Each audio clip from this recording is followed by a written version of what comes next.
Tenemos nuestro próximo invitado.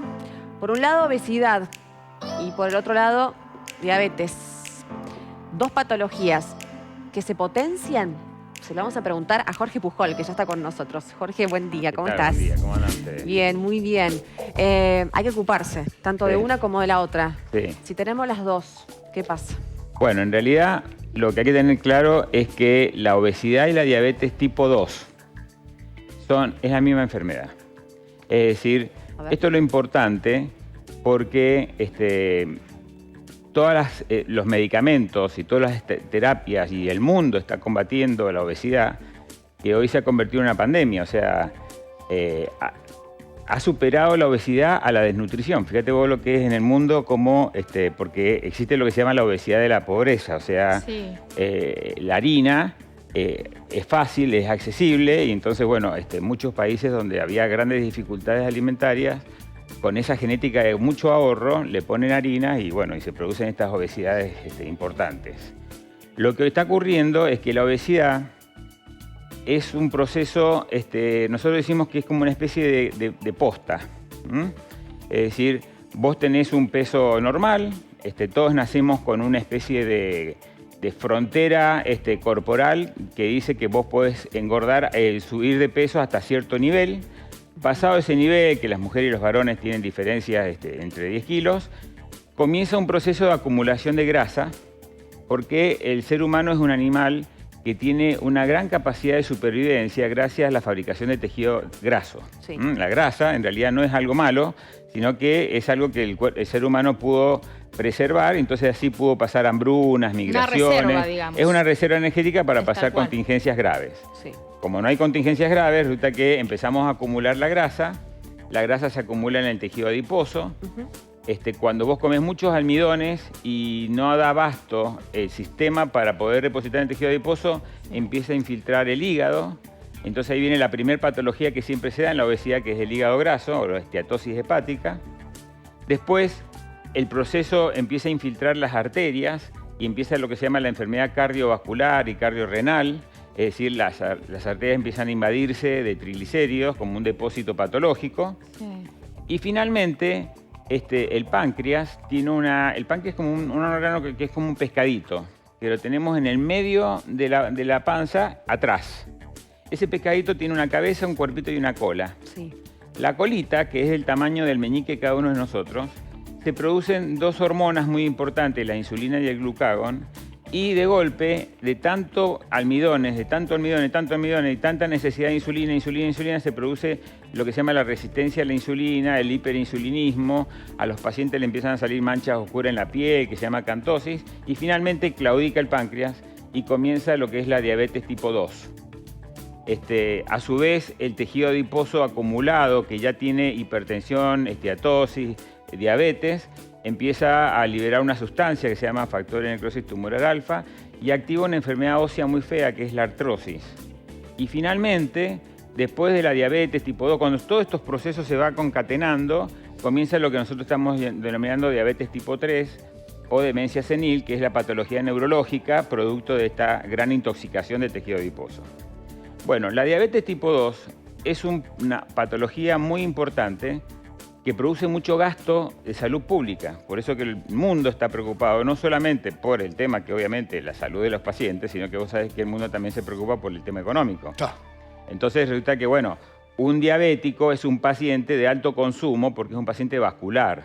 La diabetes es una enfermedad que te empieza a tapar las arterias pequeñitas. Entonces resulta que donde hay capilares muy finitos, como en la retina, en los riñones, en la punta de los pies, empieza a haber déficit de circulación y los pacientes empiezan a tener trastornos visuales, renales, el famoso pie diabético, porque empiezan a haber dificultad en la irrigación de todo el territorio. Por eso también está la demencia, porque empieza a haber dificultad en la irrigación del cerebro. Jorge, ¿y tengo manera de alguna forma una vez que se me ha diagnosticado, si bajo de peso, si tengo una vida más sana, no sé si la palabra es revertirlo, pero sí mejorar ese estado para que no avance la invalidación de diferentes órganos? La gran noticia, y vos has dado un pie fabuloso, es el hecho de que desde que empezaron las cirugías bariátricas, de que es una de las herramientas para poder tratar la obesidad, los pacientes al empezar a disminuir de peso empieza a revertir todo. Sí, a foja cero estamos Todo, hablando. a foja cero. Es decir, el paciente puede dejar de ser diabético tipo 2. Sí. Y de hecho, se define a la cirugía bariátrica como una herramienta de curación de la diabetes tipo 2. Obviamente, el cuerpo queda con secuelas vasculares, entonces por ahí la hipertensión no, pero sí el hígado graso. Todo empieza a revertir. Entonces esto da una ilusión, porque los tratamientos se están haciendo cada vez más efectivos. Yo estuve hace 2 semanas en Dublín. En Dublín se hizo el Congreso Internacional de Obesidad. Ahí fuimos con obesólogos de todo el país, con el Alberto Cormillot y con todos los grupos, digamos, más representativos de Buenos Aires. Y obviamente nos mostraban las estrategias nacionales que todos los países europeos y Estados Unidos están haciendo para poder revertir esto, ya como políticas de salud pública. Estamos en un país donde asombrosamente no reconocemos la obesidad como enfermedad. Pero hablaste de cirugía bariátrica, o sea, son casos obviamente extremos. ¿Qué pasa con la gente que tiene esa diabetes tipo 2 con un sobrepeso importante sin llegar a un caso de obesidad y sin ser un paciente pasible de tener una cirugía bariátrica? Haciendo un tratamiento adecuado, hay muchas herramientas farmacológicas, los pacientes pueden hacer 3 cosas. Primero, adelgazar, como adelgazan todos los pacientes que hacen estrategias efectivas. Sí.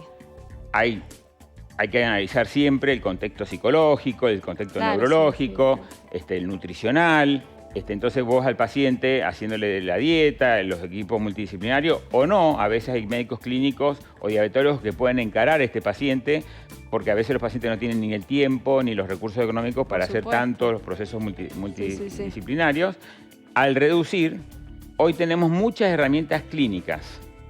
Entonces, está toda la gama de los medicamentos antidepresivos que se usan para la obesidad.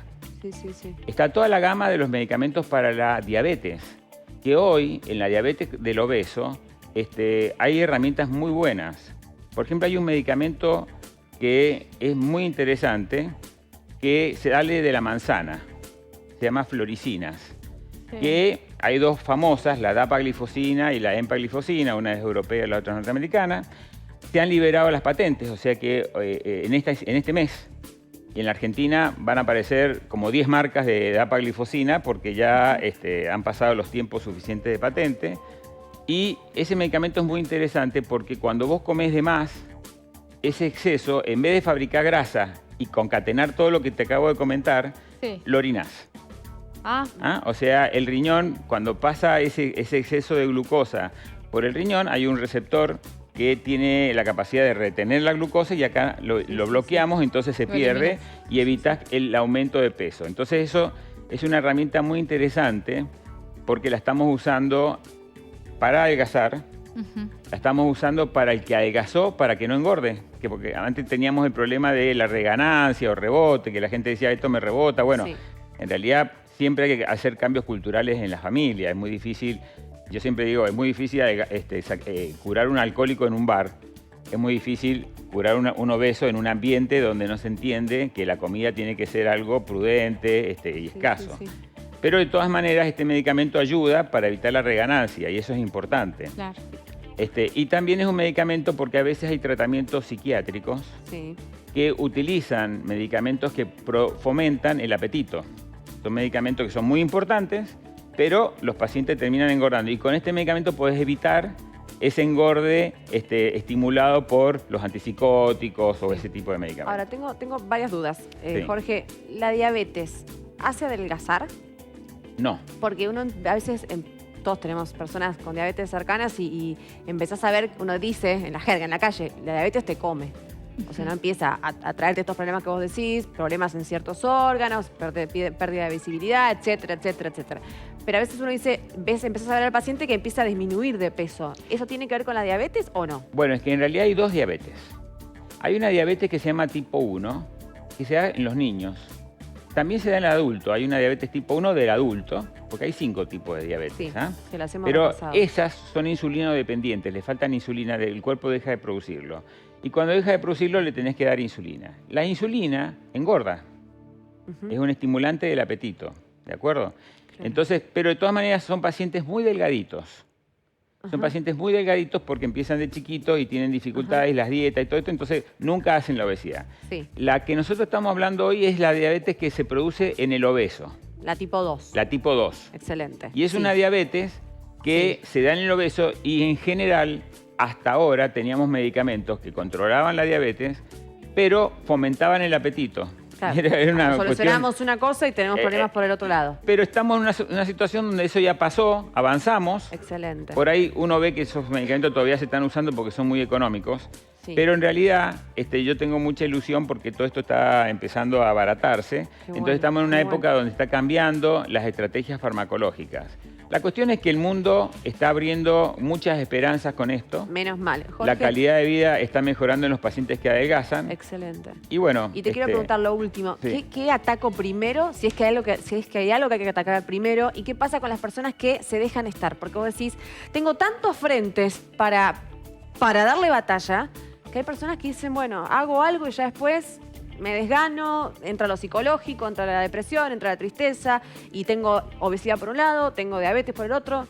¿Qué hago, Jorge? Mira, hay dos temas que son importantes. Primero, ¿qué haces? Si vos tenés familia de diabéticos, obesos y diabéticos, abrí los ojos. El mensaje que podemos dar hoy día en este programa es que alertemos que cuando hay antecedentes genéticos o familiares de diabetes, la prevención de la obesidad es vital. Entonces, si vos tenés tu mamá diabética y vos estás gordita, bueno, no engordés tus hijos. Gorditos, sí. Entonces, tratá de no comprarles a los chicos tantos alimentos refinados y todo eso. Y en segundo lugar, la depresión. O sea, es algo muy importante que hagamos el diagnóstico precoz de la depresión. Porque una paciente que está obesa, está dejada, está deprimida, no se arregla, está desordenada, tiene desorden personal. Sí, mujeres u hombres, porque pasa, ¿no? Mujeres y hombres, por supuesto, discúlpame, es verdad. O sea, el paciente, El paciente en que está general, en ese proceso... Es más frecuente en mujeres, ¿lo notás?